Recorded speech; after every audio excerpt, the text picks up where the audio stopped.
One Giles ਮਿੰਟੋ ਇਨਨੀ platform ਤੇ ਤੁਹਾਡਾ ਸਵਾਗਤ ਹੈ। ਅੱਜ ਅਸੀਂ ਆਪਣਾ ਲੈਕਚਰ ਨੰਬਰ 8ਵਾਂ ਦੇਖ ਰਹੇ ਹਾਂ। ਤੁਹਾਨੂੰ ਅੱਜ ਦੇ ਲੈਕਚਰ ਵਿੱਚ ਇਹ ਆਪਣਾ ਫਾਈਨਲ ਲੈਕਚਰ ਹੋਏਗਾ ਇਹ ਸਬਜੈਕਟ ਨਾਲ ਰਿਲੇਟਡ ਜਿਹੜਾ ਇੰਡਸਟਰੀਅਲ ਲੋਸ ਐਂਡ ਐਕਟਸ ਹੈ। ਭਾਵੇਂ ਪ੍ਰੀਵੀਅਸ ਐਕਟਸ ਕਰਾਇਆ ਤੁਹਾਨੂੰ ਮੈਂ, ਭਾਵੇਂ ਨਿਊ ਕੋਰਸ, ਉਹਦੇ ਨਾਲ ਰਿਲੇਟਡ 8ਵਾਂ ਲੈਕਚਰ ਹੈ। ਵੈਸੇ ਟੋਟਲ 10ਵਾਂ ਲੈਕਚਰ ਹੋਏਗਾ ਕਿਉਂਕਿ ਕੁਝ ਲੈਕਚਰ ਤੁਹਾਨੂੰ ਮੈਂ ਉਸ ਸੀਰੀਜ਼ 'ਚ ਵੀ ਕਰਾਏ ਸੀ ਜਿਹੜਾ ਤੁਹਾਨੂੰ ਸਿਲੇਬਸ ਕਰਾਇਆ 57 ਤੱਕ ਦਾ। ਦੈਨ ਉਸ ਵਿੱਚ ਤੁਹਾਨੂੰ ਕੁਝ ਕੁਐਸਚਨ ਕਰਾਏ ਸੀ, ਯਾਦ ਹੋਵੇ ਤੁਹਾਨੂੰ। ਅਤੇ ਉਸ ਤੋਂ ਇਲਾਵਾ ਆਪਾਂ ਅੱਜ ਨਾਲ ਬੋਨਸ ਕੁਐਸਚਨ ਨੂੰ ਐਡ ਕਰਾਂਗੇ ਕਿਉਂਕਿ ਅੱਜ ਦੇ ਕੁਐਸਚਨ ਜ਼ਿਆਦਾ ਕੁਐਸਚਨ ਨਹੀਂ ਹੈ, ਤਾਂ ਬੋਨਸ ਕੁਐਸਚਨ ਨੂੰ ਮੈਂ ਥੋੜ੍ਹਾ ਅੱਜ ਲੈਂਥ ਵਧਾਵਾਂਗਾ। ਸੋ ਤਿਆਰ ਹੋ ਜਾਓ। ਬੋਨਸ ਕੁਐਸਚਨ ਦੀ ਮਤਲਬ ਆਪਾਂ ਪ੍ਰੈਕਟਿਸ ਕਰਨੀ ਹੈ। ਦੈਨ ਮਲਟੀਪਲ ਕੁਐਸਚਨਸ ਹੋਣਗੇ, ਯਾਨੀ ਕਿ ਮਲਟੀਪਲ ਸਬਜੈਕਟਸ ਤੋਂ ਕੁਐਸਚਨਸ ਨਿਕਲ ਕੇ ਸਾਹਮਣੇ ਆਉਣਗੇ। ਪਹਿਲਾਂ ਦੇਖੋ, ਕਹਿੰਦੇ GST ਲਈ ਮੈਂ ਜ਼ਿਆਦਾ ਟਾਈਮ ਨਹੀਂ ਲਗਾਵਾਂਗਾ। ਮੈਨੂੰ ਦੱਸੋ ਜਿਹੜਾ GST ਹੈ, ਠੀਕ ਹੈ, ਇਹ ਜਦੋਂ ਆਪਾਂ ਇੰਟਰ ਸਟੇਟ ਸਪਲਾਈ ਕਰਦੇ ਹਾਂ ਉਸ ਵਿੱਚ ਕਿਹੜੇ ਟਾਈਪ ਦਾ GST ਲੱਗਦਾ? ਜਦੋਂ ਆਪਾਂ ਇੰਟਰ ਸਟੇਟ, ਇੰਟਰਾ ਨਹੀਂ, ਇੰਟਰ ਸਟੇਟ ਟ੍ਰਾਂਜੈਕਸ਼ਨ ਕਰਦੇ ਹਾਂ ਉਸ ਵਕਤ ਕਿਹੜਾ GST ਲੱਗਦਾ? ਕੋਈ ਦੱਸ ਸਕਦਾ ਮੈਨੂੰ? ਕਿਹੜਾ ਲੱਗਦਾ ਹੈ? IGST ਲੱਗਦਾ ਹੈ। ਦੈਨ ਸੈਕੰਡ ਕੁਐਸਚਨ ਜੇ ਮੈਂ ਗੱਲ ਕਰਾਂ, ਤੁਸੀਂ ਮੈਨੂੰ ਦੱਸੋ ਕਿ ਜੇ ਆਪਾਂ ਗੱਲ ਕਰੀਏ ਹਾਂ ਆਪਣੀ 2017 ਦੀ ਪੋਲਿਸੀ ਆਈ ਸੀ ਪੰਜਾਬ ਇੰਡਸਟਰੀ ਪੋਲਿਸੀ। ਆਪਾਂ ਯੂਥ ਨੂੰ ਮਤਲਬ ਹੈਲਪ ਕਰਨਾ ਚਾਹੁੰਦੇ ਸੀ। ਉਹਦੇ ਲਈ ਆਪਾਂ ਕੀ ਕਰਨਾ ਚਾਹੁੰਦੇ ਸੀ ਕਿ ਉਹਨਾਂ ਨੂੰ ਆਪਾਂ ਐਂਟਰਪ੍ਰੀਨਿਓਰਸ਼ਿਪ ਵਿੱਚ ਮਤਲਬ ਡਿਵੈਲਪ ਕਰੀਏ, ਹੈ ਨਾ। ਤਾਂ ਉਸਦੇ ਲਈ ਆਪਾਂ ਨੇ ਪਾਰਟਨਰਸ਼ਿਪ ਕੀਤੀ ਸੀ ਕਿਸੇ ਇੰਸਟੀਟਿਊਟ ਨਾਲ, ਅਤੇ ਉਸ ਲਈ 100 ਕਰੋੜ ਵੀ ਰੱਖਿਆ ਗਿਆ ਸੀ। ਉਹ ਕਿਹੜਾ ਸੀ ਇੰਸਟੀਟਿਊਟ ਜਿਹਦੇ ਨਾਲ ਆਪਾਂ ਪਾਰਟਨਰਸ਼ਿਪ ਕੀਤੀ ਸੀ? ਕੋਈ ਦੱਸ ਸਕਦਾ ਮੈਨੂੰ? 100 ਕਰੋੜ ਰੱਖਿਆ ਗਿਆ ਤਾਂ ਕਿ ਯੂਥ ਨੂੰ ਐਂਟਰਪ੍ਰੀਨਿਓਰਸ਼ਿਪ ਡਿਵੈਲਪ ਕੀਤਾ ਜਾ ਸਕੇ। ਉਹਦੇ ਲਈ ਟ੍ਰੇਨਿੰਗ ਪ੍ਰੋਵਾਈਡ ਕਰਨਾ, ਸਾਰਾ ਕੁਝ ਕਰਨਾ 2017 ਦੀ ਪੋਲਿਸੀ ਵਿੱਚ ਰੱਖਿਆ ਗਿਆ। ਤਾਂ ਉਹਦੇ ਲਈ 100 ਕਰੋੜ ਵੀ ਰੱਖਿਆ ਗਿਆ, ਮਗਰ ਆਪਾਂ ਨੇ ਪਾਰਟਨਰਸ਼ਿਪ ਕੀਤੀ ਸੀ ਕਿਸੇ ਇੱਕ ਇੰਸਟੀਟਿਊਟ ਨਾਲ। ਤੁਹਾਨੂੰ ਇੰਨਾ ਵੀ ਹਿੰਟ ਦੇ ਦੇਣਾ, ਉਹ ਜਲੰਧਰ ਦਾ ਇੰਸਟੀਟਿਊਟ ਹੈ। ਕਿਹੜਾ ਇੰਸਟੀਟਿਊਟ ਆ ਉਹ? IKG, ਠੀਕ ਹੈ। ਇਹਦੀ ਮੈਨੂੰ ਫੁੱਲ ਫਾਰਮ ਦੱਸੋ ਕਿਆ ਹੋਏਗੀ? ਪੰਜਾਬ ਟੈਕਨੀਕਲ ਯੂਨੀਵਰਸਿਟੀ, ਠੀਕ ਹੈ, PTU ਜਲੰਧਰ, ਠੀਕ ਹੈ। ਇਹਦੇ ਨਾਲ ਉਸ ਤੋਂ ਬਾਅਦ ਅਗਲਾ ਕੁਐਸਚਨ ਦੇਖੋ, ਜੇ ਮੈਂ ਗੱਲ ਕਰਾਂ ਤੁਸੀਂ ਦੇਖੋ, ਮੈਨੂੰ ਯਾਦ ਕਰਨ ਦਿਓ ਕਿਹੜਾ ਕੁਐਸਚਨ ਸੀ।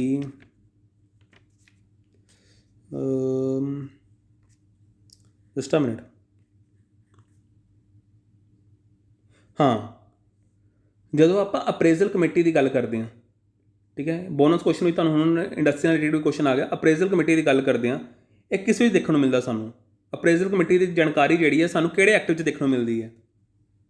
ਕੰਟਰੈਕਟ ਲੇਬਰ, ਮੈਟਰਨਿਟੀ ਬੈਨੀਫਿਟ, ਜਾਂ ਟ੍ਰੇਡ ਯੂਨੀਅਨ, ਜਾਂ EPFO, ਜਾਂ ਫੈਕਟਰੀ ਐਕਟ? ਦੱਸ ਸਕਦੇ ਹੋ?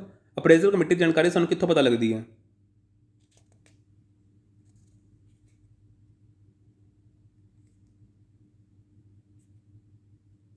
ਇਹਦਾ ਆਨਸਰ ਹੀ ਆ ਜਾਏਗਾ ਆਪਣਾ, ਕਿੱਥੋਂ ਪਤਾ ਲੱਗਦੀ ਹੈ ਸਾਨੂੰ? ਫੈਕਟਰੀ ਐਕਟ ਤੋਂ, ਠੀਕ ਹੈ। ਫੈਕਟਰੀ ਐਕਟ ਵਿੱਚ ਅਪਰੇਜ਼ਲ ਕਮੇਟੀ ਦੀ ਗੱਲ ਆਖੀ ਹੋਈ ਹੈ। ਉਸ ਤੋਂ ਬਾਅਦ ਤੁਸੀਂ ਮੈਨੂੰ ਦੱਸੋ ਕਿ ਜਦੋਂ ਆਪਾਂ ਫੈਕਟਰੀ ਐਕਟ ਪੜ੍ਹਦੇ ਸੀ 1948 ਦਾ, ਉਸ ਵਿੱਚ ਕੁਝ ਵੈਲਫੇਅਰ ਲਈ ਕੁਝ ਐਕਟੀਵਿਟੀਜ਼ ਕੀਤੀਆਂ ਜਾਂਦੀਆਂ ਸੀ, ਹੈ ਨਾ। ਕੁਝ ਸਟੈਚੂਰੀ ਵੈਲਫੇਅਰ ਫੈਸਿਲਿਟੀ ਦਿੱਤੀਆਂ ਜਾਂਦੀਆਂ ਸੀ, ਵੈਲਫੇਅਰ ਲਈ ਫੈਸਿਲਿਟੀ ਦਿੱਤੀ ਜਾਂਦੀ ਸੀ, ਜਿਸ ਵਿੱਚੋਂ ਤੁਸੀਂ ਮੈਨੂੰ ਦੱਸੋ ਕਿਹੜੀ ਐਸੀ ਫੈਸਿਲਿਟੀ ਜੋ ਨਹੀਂ ਦਿੱਤੀ ਜਾਂਦੀ ਸੀ? ਮੈਂ ਆਪਸ਼ਨ ਦੇ ਦੇਣਾ। ਪਹਿਲਾ ਆਪਸ਼ਨ ਹੈਗਾ ਕਰੈਚ, ਕਿਆ ਫੈਸਿਲਿਟੀ ਦਿੱਤੀ ਜਾਂਦੀ ਸੀ ਕਰੈਚ ਦੀ? ਸੈਕੰਡ ਆਪਸ਼ਨ ਹੈਗਾ ਆਪਣਾ ਟਰਾਂਸਪੋਰੈਂਟ। ਤੀਜਾ ਹੈਗਾ ਆਪਾਂ ਕੰਟੀਨ। ਫੋਰਥ ਹੈਗਾ ਆਪਣਾ ਫਸਟ ਏਡ ਬਾਕਸ। ਇਹਨਾਂ ਤੋਂ ਮੈਨੂੰ ਦੱਸੋ ਕਿ ਕਿਹੜੀ ਐਸੀ ਫੈਸਿਲਿਟੀ ਹੈ ਜੋ ਨਹੀਂ ਦਿੱਤੀ ਜਾਂਦੀ ਸੀ? ਹੁਣ ਇਹਨਾਂ ਚਾਰਾਂ 'ਚੋਂ ਮੈਨੂੰ ਦੱਸੋ ਕਿਹੜੀ ਐਸੀ ਫੈਸਿਲਿਟੀ ਹੈ ਜੋ ਫੈਕਟਰੀ ਐਕਟ 1948 ਦੇ ਮੁਤਾਬਿਕ ਨਹੀਂ ਦਿੱਤੀ ਜਾਂਦੀ ਸੀ? ਕਰੈਚ, ਟਰਾਂਸਪੋਰੈਂਟ, ਠੀਕ ਹੈ, ਟਰਾਂਸਪੋਰੈਂਟ। ਜੇ ਆਪਾਂ ਗੱਲ ਕਰੀ canteen, first aid box, first aid box, ਇਹਦਾ ਆਨਸਰ ਹੀ ਆ ਜਾਏਗਾ ਟਰਾਂਸਪੋਰੈਂਟ, ਠੀਕ ਹੈ। ਟਰਾਂਸਪੋਰਟ ਦੀ ਐਸੀ ਕੋਈ ਫੈਸਿਲਿਟੀ ਸਾਨੂੰ ਨਹੀਂ ਮਿਲਦੀ ਸੀ। ਦੈਨ ਉਸ ਤੋਂ ਬਾਅਦ ਜੇ ਮੈਂ ਅੱਗੇ ਗੱਲ ਆਖਾਂ,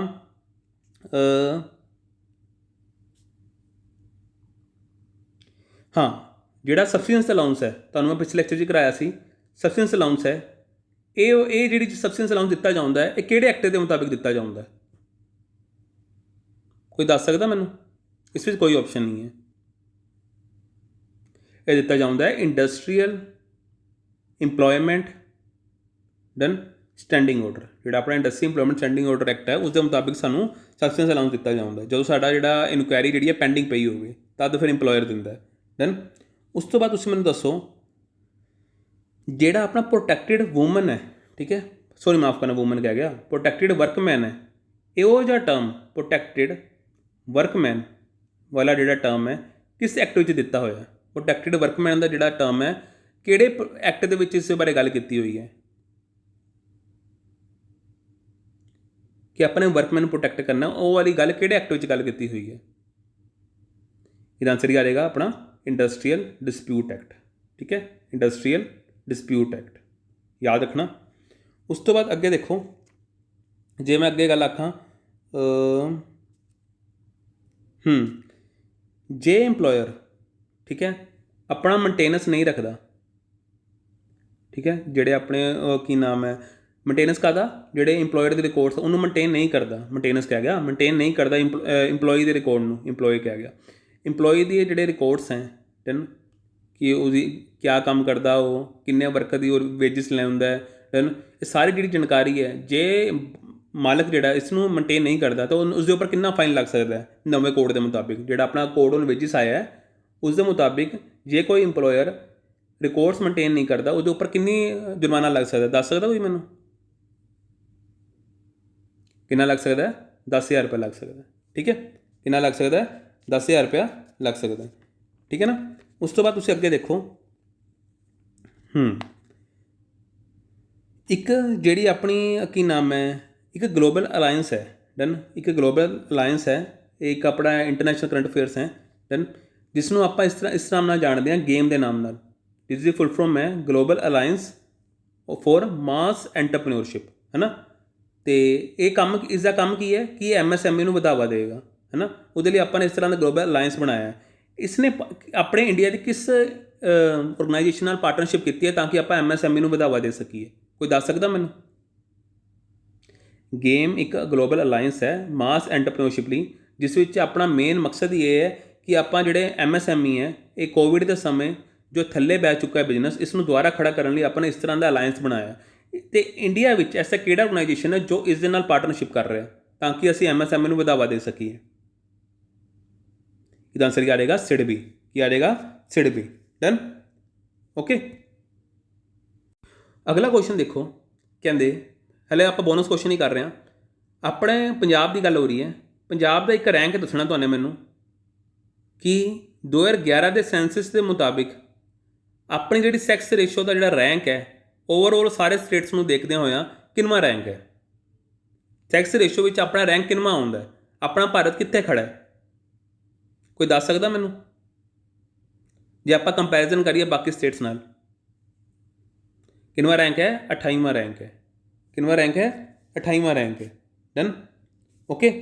उस तो बाद देखो, जे मैं अगे गल करा, जस्ट अ मिनट,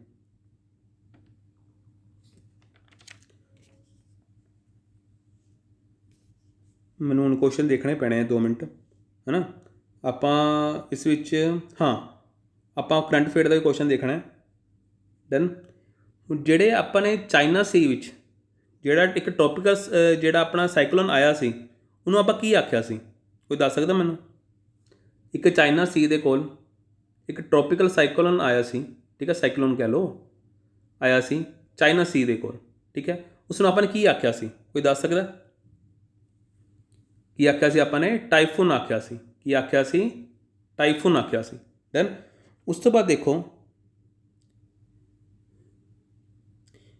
हुण तुसीं मैनूं दसो कि जे आपां नूं ये पता लग जाए कि अपने इस साल दे ICICI spirit of cricket award 2020 दे कौन है, तो इस नाल सानूं एक जानकारी मिल जाएगी कि ये कितने ना कितने साडे भारत नाल लिंक करते हैं, है ना, तो उस पर्सन का नाम की है, बड़े मशहूर ने, दस सकता कोई इसनों ICICI spirit of cricket award का मतलब अवॉर्ड मिले, मतलब ऑफ द डेकेड 2010 तो लैके 2020 जिसनों स्पिरिट ऑफ क्रिकेट का अवॉर्ड मिले, कोई दस सकता है।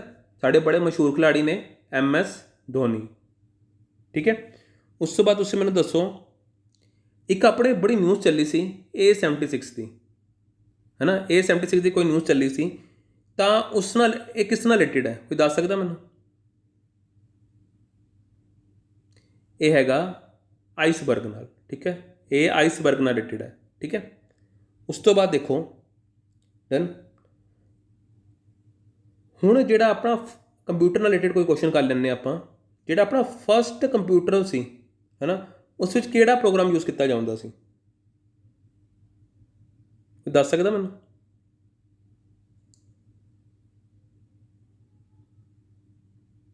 किहड़ा यूज़ किया जाता सी, मशीन लैंग्वेज, डन, ਕੀ ਯੂਜ਼ ਕੀਤਾ ਜਾਂਦਾ ਸੀ? ਮਸ਼ੀਨ ਲੈਂਗੁਏਜ ਯੂਜ਼ ਕੀਤੀ ਜਾਂਦੀ ਸੀ। ਉਸ ਤੋਂ ਬਾਅਦ ਕਹਿੰਦੇ ਇੱਕ ਐਸੀ ਚੀਜ਼ ਹੈ, ਠੀਕ ਹੈ, ਇੱਕ ਐਸੀ ਚੀਜ਼ ਹੈ, ਜੇ ਮੈਂ ਗੱਲ ਕਰਾਂ ਮਤਲਬ ਉਹ ਕਰਦਾ ਕੀ ਹੈ, ਡਿਵਾਈਡ ਕਰ ਦਿੰਦਾ ਜਿਹੜੀ ਡਿਸਕ ਨੂੰ ਨਾ ਦੋ ਹਿੱਸਿਆਂ 'ਚ ਵੰਡ ਦਿੰਦਾ। ਇੱਕ ਨੂੰ ਟਰੈਕ 'ਚ ਵੰਡ ਦਿੰਦਾ, ਇੱਕ ਹਿੱਸਾ ਸੈਕਟਰ 'ਚ ਚਲਾ ਜਾਂਦਾ। ਐਸੀ ਕਿਹੜਾ ਪ੍ਰੋਸੈਸ ਹੈ ਜਿਹਦੇ ਨਾਲ ਇਹ ਕੰਮ ਹੁੰਦਾ? ਡਿਸਕ ਦਾ ਇੱਕ ਹਿੱਸਾ ਟਰੈਕ 'ਚ ਚਲਾ ਜਾਂਦਾ, ਇੱਕ ਹਿੱਸਾ ਸੈਕਟਰ 'ਚ ਚਲਾ ਜਾਂਦਾ। ਕੋਈ ਦੱਸ ਸਕਦਾ ਮੈਨੂੰ? ਇਹਦਾ ਆਨਸਰ ਕੀ ਆ ਜਾਏਗਾ? ਫੋਰਮੈਟਿੰਗ। ਡਨ। ਕੀ ਆ ਜਾਏਗਾ? ਫੋਰਮੈਟਿੰਗ। ਉਸ ਤੋਂ ਬਾਅਦ ਜੇ ਆਪਾਂ ਅੱਗੇ ਗੱਲ ਕਰੀਏ, ਅਗਲਾ ਕੁਐਸਚਨ ਦੇਖੋ। ਹਾਂ, ਇਹ ਸਿੰਪਲ ਕੁਐਸਚਨ ਹੈ ਬੜਾ, ਕਿ ਅਨਫੇਅਰ ਟ੍ਰੇਡ ਪ੍ਰੈਕਟਿਸ ਨਾ ਹੋਣ, ਹੈ ਨਾ, ਅਨਫੇਅਰ ਟ੍ਰੇਡ ਪ੍ਰੈਕਟਿਸ ਨਾ ਹੋਣ, ਤਾਂ ਉਹਦੇ ਲਈ ਆਪਾਂ ਇੱਕ ਐਕਟ ਬਣਾਇਆ ਸੀ। ਕੋਈ ਦੱਸ ਸਕਦਾ ਕਿਹੜਾ ਐਕਟ ਬਣਾਇਆ ਗਿਆ ਸੀ? ਪੁਰਾਣਾ ਐਕਟ, ਹਾਲੇ ਵਾਲਾ ਨਹੀਂ। ਹਾਲੇ ਵਾਲਾ ਤਾਂ ਆਪਣਾ ਕੰਪੀਟੀਸ਼ਨ ਐਕਟ ਬਣਿਆ ਹੋਇਆ ਹੈ ਨਾ, ਉਹ ਨਹੀਂ। ਉਸ ਤੋਂ ਪਹਿਲੇ ਵਾਲਾ ਕੋਈ ਐਕਟ ਸੀ। ਇੰਨਾ ਵੀ ਹਿੰਟ ਦੇ ਦਿੱਤਾ ਤੁਹਾਨੂੰ। ਕਿਹੜਾ ਸੀ ਉਹ? MRTP act. ਠੀਕ ਹੈ, ਯਾਦ ਹੈ ਤੁਹਾਨੂੰ? ਇੰਡਸਟਰੀ ਪੋਲਿਸੀ ਕਰਾਈ ਸੀ ਤੁਹਾਨੂੰ ਮੈਂ, ਜਿਸ ਵੀ ਤੁਹਾਨੂੰ ਮੈਂ ਦੱਸਿਆ ਸੀ। ਡਨ। ਹੁਣ ਤੁਸੀਂ ਮੈਨੂੰ ਦੱਸ ਸਕਦੇ ਹੋ ਪਹਿਲੀ ਕਿਹੜੀ ਐਸੀ ਸਟੇਟ ਹੈ ਜਿਸ ਨੇ GST ਨੂੰ ਰੈਟੀਫਾਈ ਕੀਤਾ? ਦੱਸ ਸਕਦਾ ਕੋਈ? ਕਿਹੜੀ ਐਸੀ ਸਟੇਟ ਹੈ? ਅਸਾਮ ਹੈ। ਕਿਹੜੀ ਹੈ? ਅਸਾਮ ਹੈ। ਡਨ। ਉਸ ਤੋਂ ਬਾਅਦ ਅੱਗੇ ਦੇਖੋ, IGST ਦੀ ਫੁੱਲ ਫਾਰਮ ਕਿਆ ਹੈ? ਇਹ ਵੀ ਪੁੱਛ ਲੈਂਦੇ ਤੁਹਾਡੇ ਤੋਂ। ਕੀ ਹੈ? ਇੰਟਰਗ੍ਰੇਟਿਡ ਗੁड्स एंड सर्विसेज टैक्स। ठीक है, integrated goods and services tax. ठीक है, ओके। ਮੈਨੂੰ ਦੱਸੋ ਆਪਣੇ ਪੰਜਾਬ ਵਿੱਚ ਸਭ ਤੋਂ ਜ਼ਿਆਦਾ ਸਟੀਲ ਕਿੱਥੇ ਬਣਦਾ? ਮਤਲਬ ਸਟੀਲ ਦੀ ਸਭ ਤੋਂ ਜ਼ਿਆਦਾ ਜਿਹੜੀ ਮੈਨੂਫੈਕਚਰਿੰਗ ਹੁੰਦੀ ਹੈ ਉਹ ਕਿੱਥੇ ਹੁੰਦੀ ਹੈ? ਕਿੱਧਰ ਹੁੰਦੀ ਹੈ ਦੱਸੋ? ਮੰਡੀ ਗੋਬਿੰਦਗੜ੍ਹ। ਡਨ। ਅਗਲਾ ਕੁਐਸਚਨ,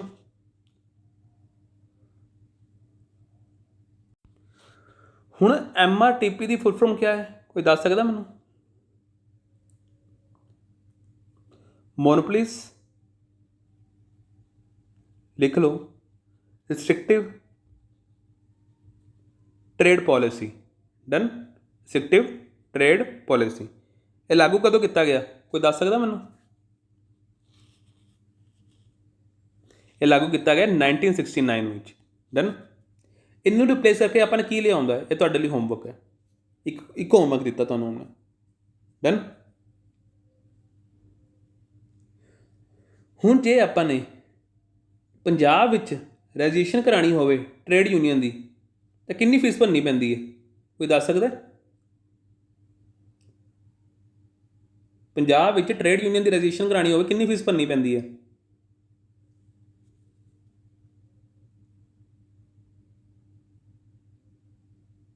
ਕੀ ਆਨਸਰ ਆ ਜਾਏਗਾ ਆਪਣਾ? ਦੱਸੋ। 100 ਰੁਪਏ ਭਰਨੀ ਪੈਂਦੀ ਹੈ, ਜਿਹਦੇ ਨਾਲ ਆਪਣੀ ਰਜਿਸਟ੍ਰੇਸ਼ਨ ਹੋ ਜਾਂਦੀ ਹੈ। ਓਕੇ। ਜਦੋਂ ਤੁਹਾਨੂੰ ਮੈਂ ਇੰਡਸਟਰੀਅਲ ਡਿਸਪਿਊਟ ਐਕਟ ਕਰਾਇਆ ਸੀ 1947 ਦਾ, ਉਸ ਵਿੱਚ ਇੱਕ ਟਰਮ ਦੱਸਿਆ ਸੀ ਪਬਲਿਕ ਯੂਟਿਲਿਟੀ ਸਰਵਿਸਿਜ਼, ਹੈ ਨਾ, ਪਬਲਿਕ ਯੂਟਿਲਿਟੀ ਸਰਵਿਸਿਜ਼। ਮੈਨੂੰ ਦੱਸ ਸਕਦਾ ਕੋਈ ਇਹ ਕਿਹੜੇ ਸ਼ਡਿਊਲ ਵਿੱਚ ਹੈ? ਪਬਲਿਕ ਯੂਟਿਲਿਟੀ ਸਰਵਿਸਿਜ਼ ਕਿਹੜੇ ਸ਼ਡਿਊਲ 'ਚ ਗੱਲ ਕੀਤੀ ਹੋਈ ਹੈ? ਇੰਡਸਟਰੀਅਲ ਡਿਸਪਿਊਟ ਐਕਟ 1947 ਦੇ ਕਿਹੜੇ ਸ਼ਡਿਊਲ ਵਿੱਚ ਆਪਾਂ ਨੇ ਪਬਲਿਕ ਯੂਟਿਲਿਟੀ ਸਰਵਿਸਿਜ਼ ਦੀ ਗੱਲ ਕੀਤੀ ਹੋਈ ਹੈ? ਕਿਹੜਾ ਸ਼ਡਿਊਲ ਹੈ? ਫਸਟ ਸ਼ਡਿਊਲ ਹੈ। ਡਨ। ਉਸ ਤੋਂ ਬਾਅਦ ਆਪਾਂ ਨੇ ਗੱਲ ਕੀਤੀ ਸੀ ਕਿ ਆਪਾਂ ਅਨਇੰਪਲੋਇਮੈਂਟ ਕੀ ਦੇਵਾਂਗੇ? ਅਲਾਊਂਸ ਦੇਵਾਂਗੇ ਕਿਸੇ ਐਕਟ ਦੇ ਮੁਤਾਬਿਕ। ਉਹ ਕਿਹੜਾ ਐਕਟ ਹੈ ਜਿਸ ਵਿੱਚ ਅਨਇੰਪਲੋਇਮੈਂਟ ਅਲਾਊਂਸ ਦੀ ਗੱਲ ਕੀਤੀ ਹੋਈ ਹੈ? ਕਿਹੜਾ ਐਕਟ ਆ ਉਹ? Employee state insurance 1948। ਡਨ। ਉਸ ਤੋਂ ਬਾਅਦ ਅੱਗੇ ਦੇਖੋ, ਅਗਲਾ ਕੁਐਸਚਨ ਆਪਣਾ ਹਿਸਟਰੀ ਨਾਲ ਰਿਲੇਟਿਡ ਹੈ। ਕਹਿੰਦੇ ਜਦੋਂ ਜਲਿਆਂਵਾਲਾ ਬਾਗ ਮਾਸਕਰ ਹੋਇਆ ਸੀ, ਹੈ ਨਾ, ਮਾਸਕਰ ਹੋਇਆ ਸੀ, ਮਤਲਬ ਇੰਨਾ ਵੱਡੀ ਘਟਨਾ ਵਾਪਰੀ ਸੀ, ਉਸ ਵੇਲੇ ਇੱਕ ਇਨਵੈਸਟੀਗੇਸ਼ਨ ਕਮੇਟੀ ਬੈਠੀ ਸੀ, ਕਮਿਸ਼ਨ ਬੈਠਾ ਸੀ ਕਹਿ ਲਓ, ਅਤੇ ਉਸ ਵਿੱਚ ਇੱਕ ਕਾਂਗਰਸ ਦੇ ਪਰਸਨ ਨੂੰ ਵੀ ਅਪੁਆਇੰਟ ਕੀਤਾ ਸੀ। ਕੋਈ ਦੱਸ ਸਕਦਾ? ਮਤਲਬ ਕਿ ਇਹ ਕਮਿਸ਼ਨ ਬਣਾਈ ਤਾਂ ਜਲਿਆਂਵਾਲੇ ਬਾਗ ਦੀ ਕਾਂਗਰਸ ਨਹੀਂ ਸੀ, ਬਟ ਕਾਂਗਰਸ ਦਾ ਇੱਕ ਮੈਂਬਰ ਸੀ ਜੋ ਉਸ ਵਿੱਚ ਅਪੁਆਇੰਟ ਕੀਤਾ ਗਿਆ ਸੀ, ਅਤੇ ਉਹ ਹੈੱਡ ਸੀ, ਕਹਿਣ ਦਾ ਭਾਵ। ਕੌਣ ਸੀ ਉਹ ਉਸ ਕਮੇਟੀ ਦਾ? ਕੌਣ ਸੀ? CR ਦਾਸ। डन कौन सी CR10 ओके। उस तो बाद देखो साडे प्लैनेट ते ठीक है सब तो ज़्यादा लार्जेस्ट वाटर सानू कित्थे देखने को मिलता, कोई दस सकता? Largest amount of fresh water सानू अपने प्लैनेट ते कित्थे देखने को मिलता? ये देखने को मिलता है कॉन्टीनैंटल ते माउंटेन ग्लेशियर्स, कॉन्टीनैंटल ते माउंटेन ग्लेशियर ते देखने को मिलता है। Done okay. एक करंट अफेयर का क्वेश्चन है, एक नैचुरल गैस पाइपलाइन बिठाई जा रही है डन उसनों मतलब प्राइम मिनिस्टर ने ही एक तरह उन्होंने प्रमोट किया इनैगूरेट किया तो वो जिहड़ा ये पाइप बिठाई जा रही है वो एक one nation one gas grid scheme द्वारा बिठाई जा रही है। ये किहड़े डिस्ट्रिक्ट के विचकार बिठाई जा रही है, कोई दस सकदा मैनूं? दो डिस्ट्रिक्ट विचकार बिठाई जा रही है, किहड़े तो किहड़ी डिस्ट्रिक्ट हो सकती है या किहड़ी तो किहड़ी सिटी हो सकती है?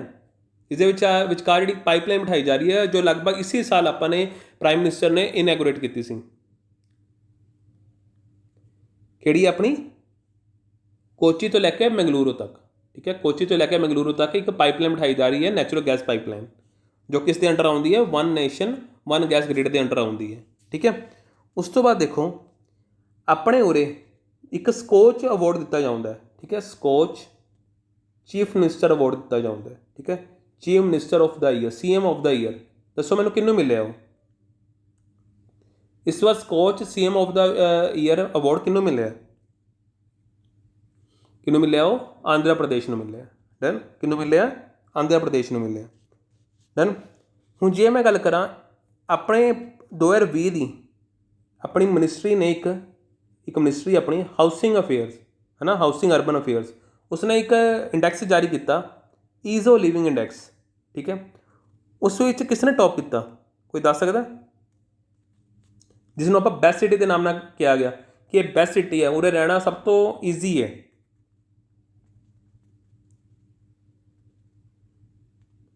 किहड़ी है बेंगलुरु है।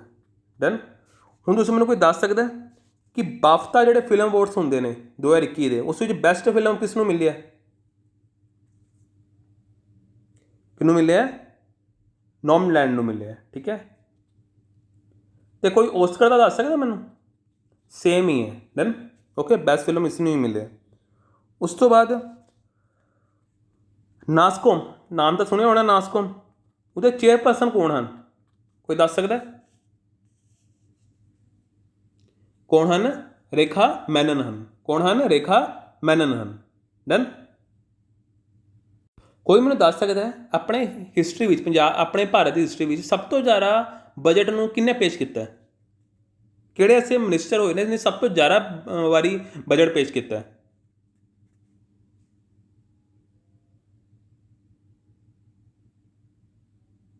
किन्होंने किया है? मोरारजी देसाई, ठीक है मोरारजी देसाई। हुण उस तो बाद जे आप गल आखीए कि जिहड़ा अपना GSTN है ना रजिस्ट्रेशन नंबर है जिहड़ा अपना GST का उहदे टोटल किन्ने डिजिट होंदे हैं, उहदे टोटल किन्ने डिजिट होंदे हैं, कोई दस सकदा मैनूं? GST एक नंबर दिता जांदा तुहानूं उसदे टोटल किन्ने डिजिट होंदे हैं, किन्ने होंदे हैं? 15 होंदे। डन किन्ने होंदे हैं? 15 होंदे हैं। तुहानूं मैं कित्थे ना कित्थे मैट बारे दस्सिया सी मिनिमम दसो मैनूं अल्टरनेटिव टैक्स है ना अल्टरनेटिव कह लो या अल्टरनेट कह लो अल्टरनेट टैक्स ये बारे दस्सिया सी। तुहानूं पता कौन लैके आया सी? बड़ा पुराना टैक्स है, कौन लैके आए सी? राजीव गांधी जी लैके आए सी। डन ओके हुण कोई मैनूं दस सकदा एक अपना कंपटीशन एक्ट सी डन 2002 का इस एक्ट नूं लियाउण तो पहलां किहड़ा एक्ट चलदा सी, इस मतलब किहड़ा एक्ट नूं रिप्लेस करके ये एक्ट आया 2002 का, कोई दस सकदा किहड़ा आया दसो? मतलब किस नूं रिप्लेस करके आया है? MRTP एक्ट नूं याद रखना 1969 च आया सी ये याद होवे तां। डन उस तो बाद जिहड़ा अपना एक इंडस्ट्रीयल रैगूलेशन एक्ट है सॉरी इंडस्ट्रीयल डेवलपमेंट रैगूलेशन एक्ट 1951 का वो किहड़ी इंडस्ट्री नूं मतलब रैगूलेट करदा है, किहड़े इंडस्ट्री जिहड़ी है रैगूलेट करदा है? ਤੇ ਉਹ ਇੰਡਸਟਰੀਆਂ ਕਿਹੜੇ ਸ਼ਡਿਊਲ ਵਿੱਚ ਹੈ। ਬਸ ਇਹ ਦੱਸ ਦਿਓ ਤੁਸੀਂ ਮੈਨੂੰ ਕਿ ਕਿਹੜੇ ਸ਼ਡਿਊਲ ਦੀ ਇੰਡਸਟਰੀ ਨੂੰ ਰੈਗੂਲੇਟ ਕਰਦਾ। ਉਹ ਕਰਦਾ ਹੈ ਫਸਟ ਸ਼ਡਿਊਲ ਦੀਆਂ ਇੰਡਸਟਰੀਆਂ ਨੂੰ ਰੈਗੂਲੇਟ ਕਰਦਾ ਹੈ। Done, okay. ਚਲੋ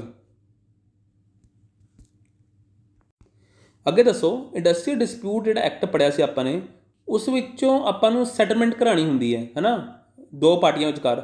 ਉਹਦੇ ਲਈ ਆਪਾਂ ਨੂੰ ਕਿਹੜੀ ਕਾਊਂਸਲ ਦੀ ਲੋੜ ਪੈਂਦੀ ਹੈ, ਕੋਈ ਦੱਸ ਸਕਦਾ? ਜਾਂ ਕਾਊਂਸਲ ਜਾਂ ਕਿਹਦੀ ਲੋੜ ਪੈਂਦੀ ਹੈ ਸਾਨੂੰ? ਮੈਂ ਆਪਸ਼ਨ ਦੇ ਦੇਣਾ ਤੁਹਾਨੂੰ।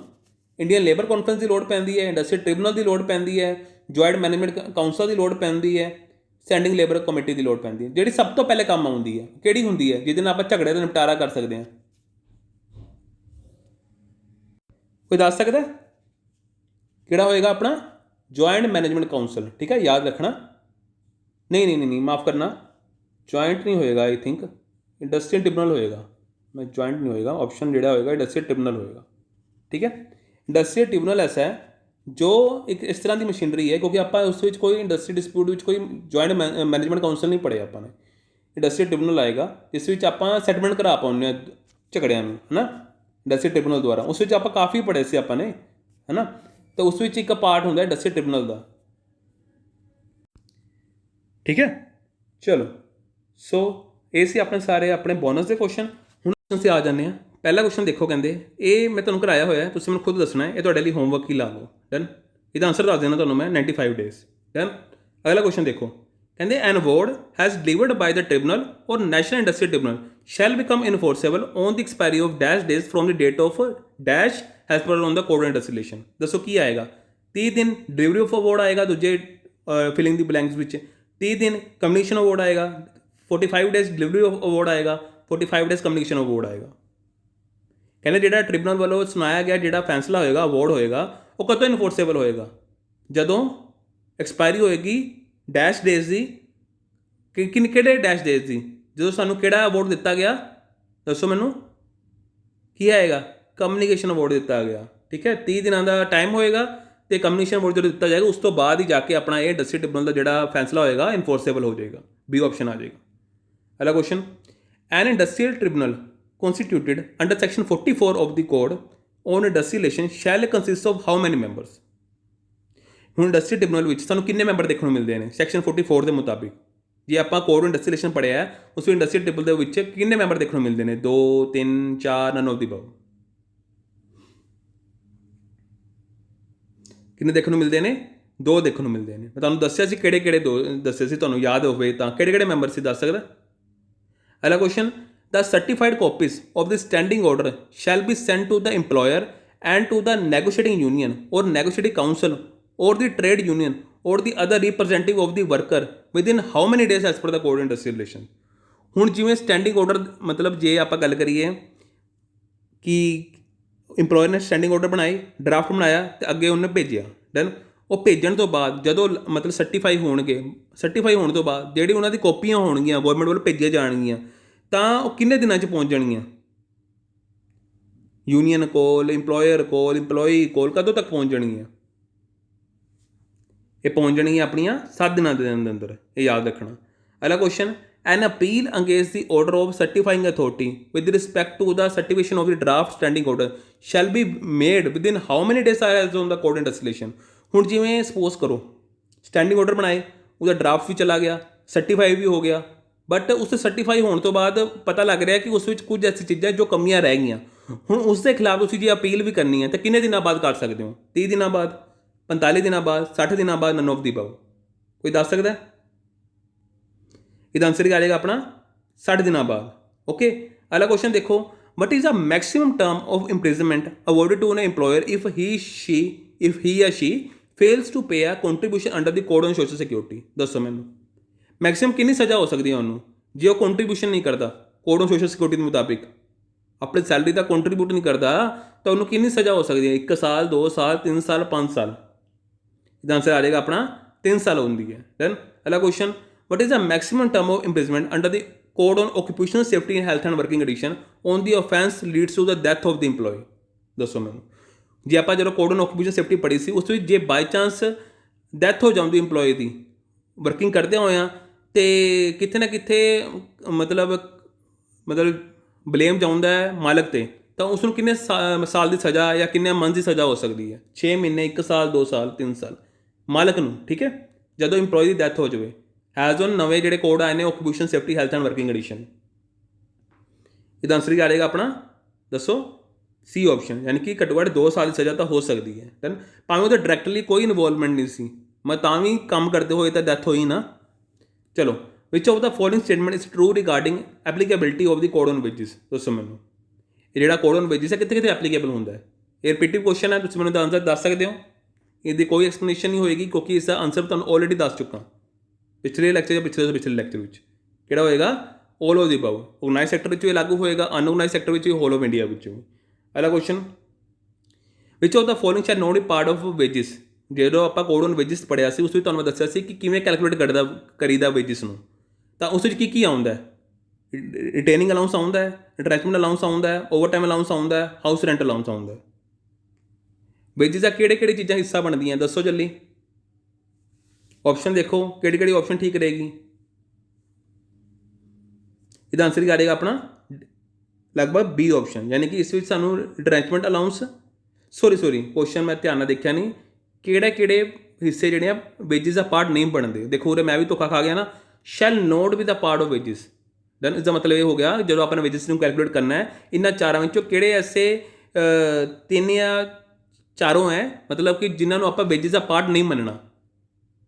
ਪਰ ਮੈਂ ਦੱਸਿਆ ਸੀ, ਜਦੋਂ ਆਪਾਂ ਵੇਜਿਸ ਕੀਤਾ ਸੀ ਉਸ ਵਿੱਚ ਅਸਾਂ ਰਿਟੇਨਿੰਗ ਅਲਾਊਂਸ ਲੈਂਦੇ ਸੀ, ਹੈ ਨਾ। ਅਤੇ ਇਸਦਾ ਮਤਲਬ ਜਿੱਥੇ ਏ ਆ ਰਿਹਾ ਉਸ ਵਿੱਚ ਕੱਟ ਦਿਓ। ਠੀਕ ਹੈ, ਯਾਨੀ ਕਿ ਇਹ ਜਿਹੜੇ BCD ਹੈ, ਇਹਨੂੰ ਆਪਾਂ ਪਾਰਟ ਆਫ ਵੇਜਿਸ ਦਾ ਹਿੱਸਾ ਨਹੀਂ ਮੰਨਦੇ। ਡਨ।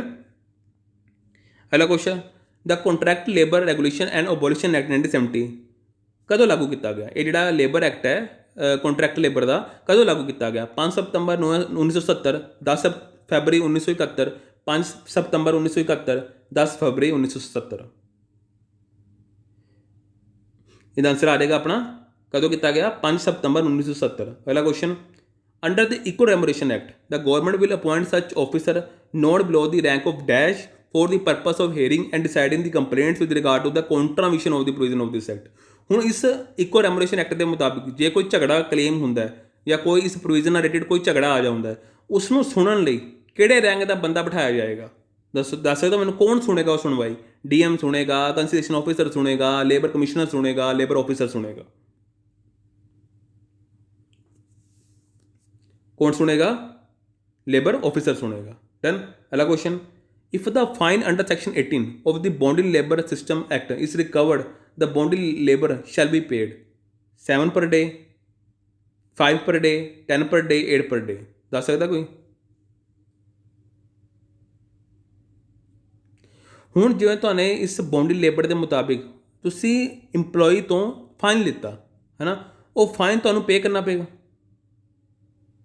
ਠੀਕ ਹੈ, ਤਾਂ ਤੁਸੀਂ ਮੈਨੂੰ ਦੱਸੋ ਕਿੰਨੇ ਪਰ ਡੇ ਦੇ ਹਿਸਾਬ ਸੇ ਪੇ ਹੋਏਗਾ?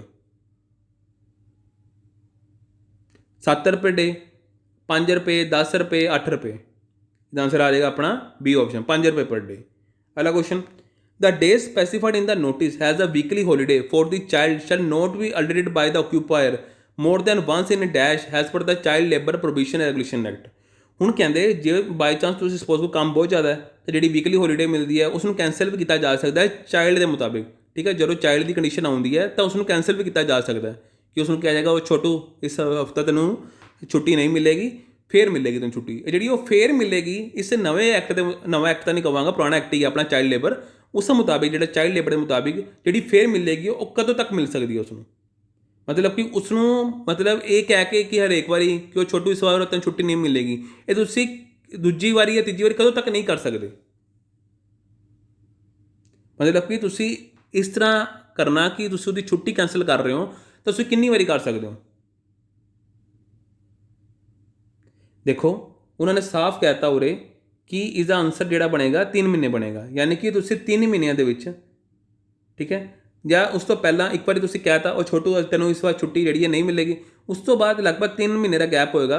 3 ਮਹੀਨੇ ਗੈਪ ਤੋਂ ਬਾਅਦ ਦੁਬਾਰਾ ਤੁਸੀਂ ਇਸ ਤਰ੍ਹਾਂ ਦਾ ਮਤਲਬ ਆਰਡਰ ਦੇ ਸਕਦੇ ਹੋ ਆਪਣੇ ਚਾਈਲਡ ਲੇਬਰ ਨੂੰ ਕਿ ਤੁਸੀਂ ਉਹਨੂੰ ਕਹਿ ਸਕਦੇ ਹੋ ਕਿ ਭਾਈ ਇਸ ਹਫ਼ਤੇ ਤੇਰੀ ਛੁੱਟੀ ਕੈਂਸਲ ਹੈ। ਠੀਕ ਹੈ, ਇਸ ਜਗ੍ਹਾ ਤੈਨੂੰ ਕਿਸੇ ਹੋਰ ਦਿਨ ਛੁੱਟੀ ਮਿਲੇਗੀ। ਇਹ 3 ਮਹੀਨੇ ਦਾ ਗੈਪ ਜ਼ਰੂਰ ਰਹੇਗਾ। ਓਕੇ, ਅਗਲਾ ਕੁਐਸਚਨ,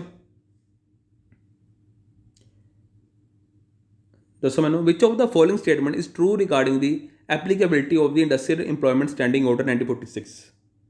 ਹੁਣ ਉਰੇ ਜਿਹੜੇ ਇੰਡਸਟਰੀ ਇੰਪਲੋਇਮੈਂਟ ਸਟੈਂਡਿੰਗ ਆਰਡਰ ਹੈ ਉਸ ਦੀ ਐਪਲੀਕੇਬਿਲਿਟੀ ਦੇ ਬਾਰੇ ਪੁੱਛ ਰਿਹਾ। ਆਪਸ਼ਨ ਆ ਪੜ੍ਹੋ,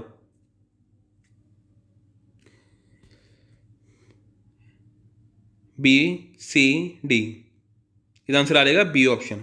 ਯਾਨੀ ਕਿ ਜਿਹੜੇ ਮੋਡਲ ਸਟੈਂਡਿੰਗ ਆਰਡਰ ਹੈ ਉਹ ਅਪਲਾਈ ਹੁੰਦੇ ਨੇ for the period of commencing on the date on the which this the act become applicable to an industrial establishment and ending with the date on which the standing order as the finally certified under this act come to the operation.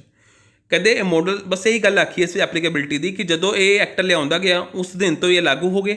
ਠੀਕ ਹੈ, ਜਦੋਂ ਇਹ act ਲਿਆਉਂਦਾ ਕਿ ਉਸ ਦਿਨ ਤੋਂ ਇਹ ਲਾਗੂ ਹੋ ਗਏ, ਅਪਲਾਈ ਹੋਣਾ ਸਟਾਰਟ ਹੋ ਗਏ। ਅਤੇ ਇਹ ਐਕਟ ਜਿਹੜੇ ਐਪਲੀਕੇਬਲ ਜਦੋਂ ਹੋਣੇ ਸਟਾਰਟ ਹੋਏ, ਮਤਲਬ ਕਿ ਲਾਗੂ ਤਾਂ ਹੋ ਗਿਆ ਮਗਰ ਜਦੋਂ ਐਪਲੀਕੇਬਲ ਉਦੋਂ ਸਟਾਰਟ ਹੋਏ ਜਦੋਂ ਇਹ ਆਪਰੇਸ਼ਨ ਵਿੱਚ ਆ ਗਿਆ। ਕਈ ਵਾਰੀ ਕੀ ਹੁੰਦਾ ਕਿ ਆਪਾਂ ਐਕਟ ਪਹਿਲੇ ਬਣਾ ਲੈਂਦੇ ਹਾਂ ਮਗਰ ਉਹ ਆਪਰੇਸ਼ਨ 'ਚ ਆਉਣ 'ਚ ਟਾਈਮ ਲੱਗ ਜਾਂਦਾ। ਤਾਂ ਟਾਈਮ 'ਚ ਜਦੋਂ ਫਾਈਨਲੀ ਸਰਟੀਫਾਈਡ ਹੋ ਕੇ ਸਟੈਂਡਿੰਗ ਆਰਡਰ ਨਿਕਲ ਕੇ ਸਾਹਮਣੇ ਆਉਂਦੇ ਆ ਅਤੇ ਜਦੋਂ ਮੋਹਰ ਲੱਗ ਜਾਂਦੀ ਹੈ ਉਹਨਾਂ ਆਰਡਰਸ ਦੇ ਉੱਪਰ ਅਤੇ ਉਸ ਤੋਂ ਬਾਅਦ ਆਪਰੇਸ਼ਨ ਵਿੱਚ ਆਉਂਦੇ ਆ ਤਾਂ ਉਸ ਨੂੰ ਆਪਾਂ ਕਹਿੰਦੇ ਹਾਂ ਕਿ ਹਾਂ ਹੁਣ ਇਹ ਮਤਲਬ ਐਕਚੁਅਲ 'ਚ ਇਨਫੋਰਸੇਬਲ ਹੋਣੇ ਸਟਾਰਟ ਹੋ ਗਏ ਨੇ। ਡਨ, ਇਸ ਨੂੰ ਕਹਿੰਦੇ ਬੀ ਆਪਸ਼ਨ। ਇਸ ਤਰੀਕੇ ਨਾਲ ਐਪਲੀਕੇਬਿਲਿਟੀ ਹੁੰਦੀ ਹੈ ਮੋਡਲ ਸਟੈਂਡਿੰਗ ਆਰਡਰਸ ਦੀ। ਡਨ, ਅਗਲਾ ਕੁਐਸਚਨ ਕਹਿੰਦੇ if an insured woman or an insured person in respect of his wife confinement occurs at a place where necessary medical facilities under ECI scheme are not available, how much amount shall be payable per case of the two confinement only. ਦੱਸੋ ਮੈਨੂੰ, 5000, 7500, 2500, 10000। ਇਹਦਾ answer ਆ ਜਾਏਗਾ ਆਪਣਾ B option 7500। Done, ਅਗਲਾ question employee for the purpose of PF does not include which of the following. ਹੁਣ ਜਦੋਂ ਆਪਾਂ ਨੇ ਕਿਸੇ ਨੇ ਪ੍ਰੋਵਾਈਡਡ ਫੰਡ ਵਿੱਚ ਕੰਟਰੀਬਿਊਟ ਕਰਨਾ ਹੈ ਤਾਂ ਕਿਹੜੇ ਕਿਹੜੇ ਪਰਸਨਸ ਨੂੰ ਆਪਾਂ ਨਹੀਂ ਲਵਾਂਗੇ। ਕਿਆ ਕੰਟਰੈਕਟ ਇੰਪਲੋਈ ਦੀ PF ਪਾ ਸਕਦਾ ਹੈ? ਕਿਆ ਐਪਲੀਟੈਂਟਸ ਜਿਹੜੇ ਆਉਂਦੇ ਨੇ ਇੰਟਰਨ ਬੇਸ 'ਤੇ ਕਿਆ ਉਹ PF ਕੰਟਰੀਬਿਊਸ਼ਨ ਕਰ ਸਕਦੇ ਨੇ? ਕਿਹੜੇ ਐਪਲੀਕੇਬਲ ਨਹੀਂ ਹੋਣਗੇ ਇਸ ਵਿੱਚ? ਉਹਨਾਂ ਨੇ ਕਿਹਾ ਜਿਹੜੇ ਨੋਟ ਇੰਕਲੂਡਿਡ ਹੋਣਗੇ ਇਸ ਪ੍ਰੋਵਾਈਡਡ ਫੰਡ ਵਿੱਚ, ਨੋਟ ਇਨਕਲੂਡਿਡ ਨੇ। ਕਿਹੜੇ ਕਿਹੜੇ ਨੇ ਮੈਨੂੰ ਦੱਸ ਸਕਦਾ? ਕਿਹੜੇ ਕਿਹੜੇ ਇਹਦਾ ਹਿੱਸਾ ਨਹੀਂ ਬਣਨਗੇ, ਯਾਨੀ ਕਿ ਇਹਨਾਂ ਚਾਰਾਂ ਵਿੱਚੋਂ ਕਿਹੜੇ ਕਿਹੜੇ ਨੇ ਜੋ PF ਵਿੱਚ ਕੰਟਰੀਬਿਊਟ ਨਹੀਂ ਕਰਨਗੇ? ਇਹਦਾ ਆਨਸਰ ਆ ਜਾਏਗਾ ਆਪਣਾ, ਦੱਸ ਸਕਦਾ ਬੀ ਆਪਸ਼ਨ, ਯਾਨੀ ਕਿ ਐਪਲੀਟੈਂਟਸ ਕਵਰਡ ਅੰਡਰ ਐਪਲੀਟੈਂਟਸ ਐਕਟ 1961। ਦੈਨ ਅਗਲਾ question which one of the following is not covered under maternity benefit act. ਇਹਨਾਂ ਚਾਰਾਂ ਵਿੱਚੋਂ ਕਿਹੜੀ ਐਸੀ ਚੀਜ਼ ਹੈ ਜੋ ਮੈਟਰਨਿਟੀ ਬੈਨੀਫਿਟ ਦੇ ਐਕਟ ਦੇ ਅੰਡਰ ਇੰਕਲੂਡਿਡ ਨਹੀਂ ਹੈ, ਕਵਰ ਹੀ ਨਹੀਂ ਹੁੰਦੀ? ਖੁਦ ਪੜ੍ਹੋ ਇਹ ਆਪਸ਼ਨਸ, ਖੁਦ ਪੜ੍ਹੋ। ਇਹਦਾ ਆਨਸਰ ਆ ਜਾਏਗਾ ਆਪਣਾ ਡੀ ਆਪਸ਼ਨ, ਯਾਨੀ ਕਿ ਇਹ ਤਿੰਨੋਂ ਇੱਕ ਐਸੀ ਚੀਜ਼ ਹੈ ਜੋ ਮੈਟਰਨਿਟੀ ਬੈਨੀਫਿਟ ਐਕਟ ਦੇ ਅੰਡਰ ਇੰਕਲੂਡਿਡ ਨਹੀਂ ਹੁੰਦੀ। ਠੀਕ ਹੈ, ਪਹਿਲੀ ਚੀਜ਼ ਕਿ ਜਿਹੜੇ ਫੈਕਟਰੀ ਵਿੱਚ 30 ਤੋਂ ਜ਼ਿਆਦਾ ਵਰਕਰ ਕੰਮ ਕਰਦੇ ਨੇ ਅਤੇ 50 ਤੋਂ ਘੱਟ ਨੇ, ਇਸ ਤਰ੍ਹਾਂ ਦੀ ਕੋਈ ਕੰਡੀਸ਼ਨ ਨਹੀਂ ਹੈ ਮੈਟਰਨਿਟੀ ਬੈਨੀਫਿਟ ਐਕਟ ਵਿੱਚ। ਦੈਨ ਮਾਈਨਸ ਵਿੱਚ ਐਸੀ ਕੋਈ ਕੰਡੀਸ਼ਨ ਨਹੀਂ ਲਗਾ ਰੱਖੀ। ਸ਼ੋਪਿੰਗ ਜਿਹੜੀ ਹੈ ਸ਼ੋਪਸ 'ਤੇ ਕੋਈ ਐਸਾ ਚੀਜ਼ ਨਹੀਂ ਹੈ ਕਿ 10% ਤੋਂ ਘੱਟ ਕੰਮ ਕਰਦੇ ਨੇ। ਰੋਬੋਟਿਕਸ ਵਿੱਚ ਐਸੀ ਕੋਈ ਚੀਜ਼ ਨਹੀਂ ਹੈ ਕਿ 30 ਵੂਮਨ ਹੋਣੀਆਂ ਚਾਹੀਦੀਆਂ ਨਹੀਂ, ਐਸੀ ਕੋਈ ਕੰਡੀਸ਼ਨ ਨਹੀਂ ਹੈ। ਡਨ, ਮੈਟਰਨਿਟੀ ਬੈਨੀਫਿਟ ਐਕਟ ਇਹਨਾਂ ਚਾਰਿਆਂ ਦੀ ਕੋਈ ਗੱਲ ਨਹੀਂ ਆਖਦਾ।